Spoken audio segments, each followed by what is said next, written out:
Shalom, Imana iguhe umugisha kandi Imana ikugire neza kuri uyu munsi mushya, munsi w'104 muri uyu mwaka wa 2023. Ni amahirwe adasanzwe kuba Uwiteka aduteje indi ntambwe nshya. Ndasenga ngo igihe cyawe nticyangirike, umwanya wawe uri bumare uteze amatwi iri jambo, uteze amatwi iyi message. May God show you the real part you missed last time. Hari igice cy'Imana utari experiencinga. I tell you, ndakubwiza ukuri, there is always more than what you have experienced last time. Kandi muri uyu mwaka kubw'ubuntu n'imbaraga z'umwami Yesu ugomba ku experiencinga his mighty hand. Bibiliya iravuga ngo ibanga ryo kuzamurwa no guhora uca bugufi, ngabicisha bugufi ukuboko k'Uwiteka Imana kuzabashyira hejuru. Ndasenga ngo umutima wawe ntubure gushyirwa hejuru. Kristo atanga, Uwiteka kuzamure muri uyu munsi kandi akwiyereke cyane mu izina rya Yesu Kristo, amen. We are still talking about maximizing the divine profits and inheritances from God's generosity. Ni gute imigisha yose n'inyungu zose ziri muri Kristo Yesu zibasha kugera ku mukristo. Number 1, kugira ngo bikorohere gukorera transaction ahantu bisaba kubanza kumenya banke ushaka kubikuzamo. Number 1, ntabwo bishoboka ko wajya kuri konti runaka ukabikuzayo nk'umuntu ufiteyo account kandi utayifiteyo. Gusa bijya bishoboka ko umuntu ufite account muri banki runaka ashobora kuguhereza uburenganzira bw'agahe gato bwo kugira icyo ukura muri iyo banki runaka nubwo utayigiramo account. Ubwo nibwo bwa buryo bw'amasheke cyangwa bwo kuba yaguye ikarita ye ukajyayo ugashyiramo ukabikuza amafaranga ukayakuramo ari kuri kwinjira muri account y'undi muntu, then wowe ukabona inyungu zawe. Bwa mbere Kristo yatubereye ikiraro gituma tubasha kugira access ku butunzi buri mu Mana.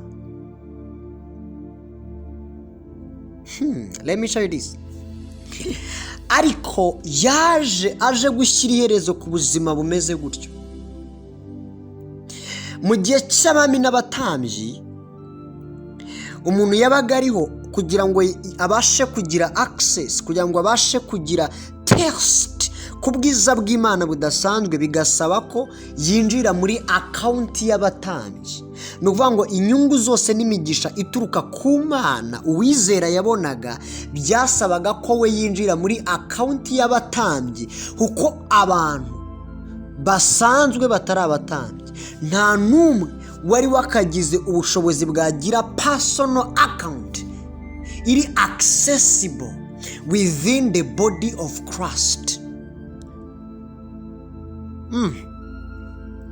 Kristo abibonye aravuga ngo I have to make this accessible to everyone.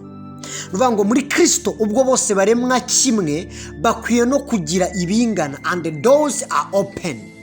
Wow, how amazing is this?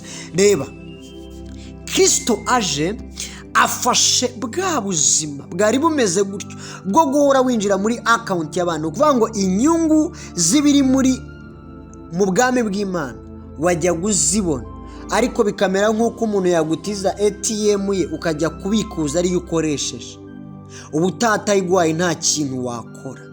Ariko Kristo aravuga ngo ntabwo bikwiye ko abantu bakomeza kubaho gutya bameze nk'abakoresha uburyo bw'amani, nk'abatwara utu ATM, bameze nk'abakoresha transaction bakora transaction ariko mu account y'abandi.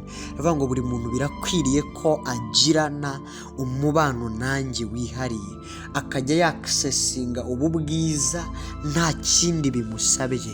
Uwo niwe Kristo waje kwishyura igiciro. Then iyo wamaze kugira account rero,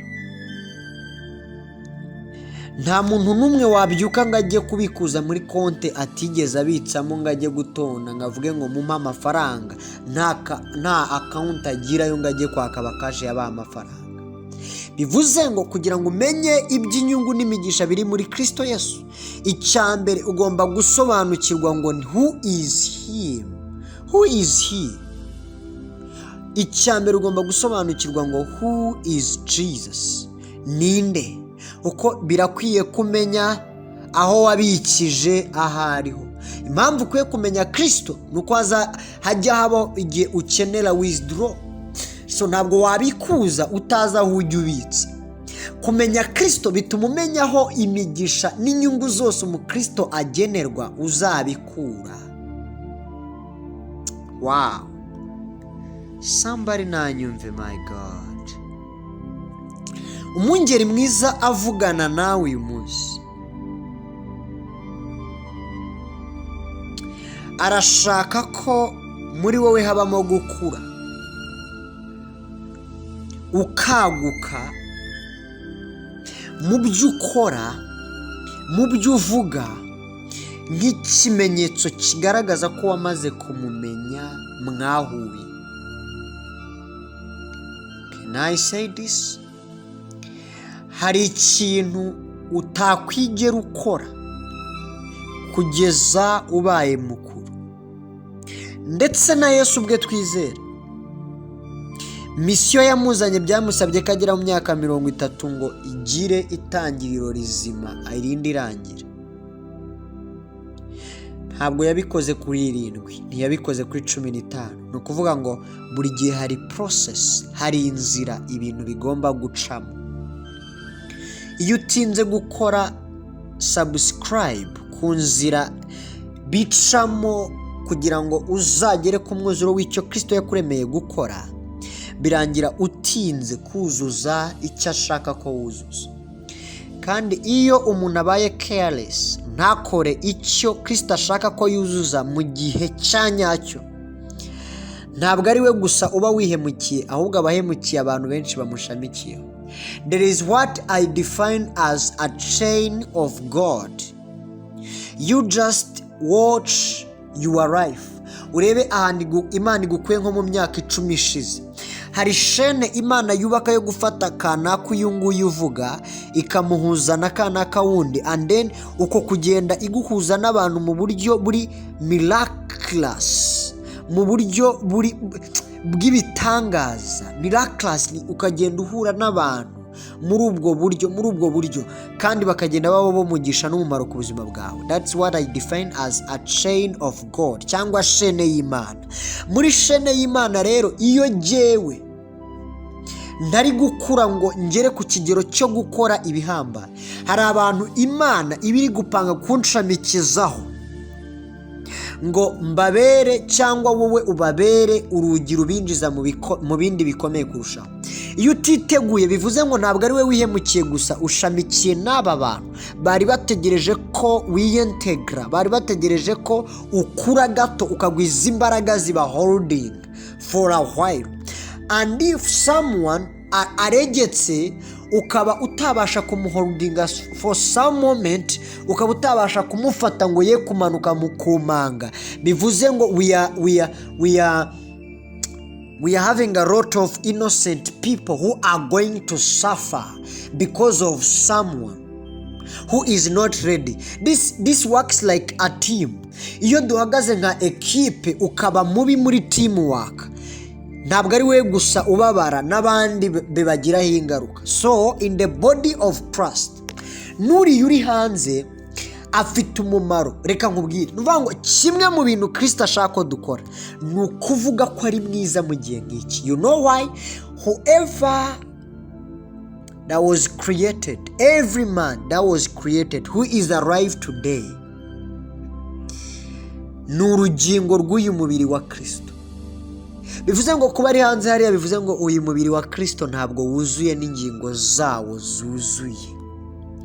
Birakwiriye ko abakristo bongera kugira ishyaka ryo kubona abantu baza kuri Kristo, kuko ntabwo uyu mubiri wa Kristo uruzura. Ni ikintu kibabaje rero kuba intoki zaba zibona urugero rumwe muri zo ruri hariya, noneho zikishima zikavuga ngo kuba turi bane birahagije. No, ntabwo ari uko bigomba kumera. We have to cry for those sorrows. Imana ni kongerera imbaraga zo kuzana abantu benshi kuri Kristo. Ndahinira habyuyu munsi, Imana igumugisha. Thank you Jesus. Hereda sada de boshana mande grebadaya shataya kivaya zada boshana mande de bosata ide de brega shataya kosa. Mwami nuduhe inzara n'inyota by'ijambo ryawe, nude gukora iby'ubutwari byubahisha izina ryawe. Uyu ni umwana wawe, muhe imbaraga n'uburyo akwiye kuvuga ubutumwa muri benshi kandi bagahinduka ndetse bakagarukira inzira yawe. Mu byo ashobora kuba yita bito, muhereza igitekerezo cyabyagura, umukoreshe mu bwami bwawe, azane benshi kuri wowe, azane benshi kuri wowe, abahindurire kuba abigishwa bawe biteka. Mu izina ryawe Yesu Kristo urakoze, amen.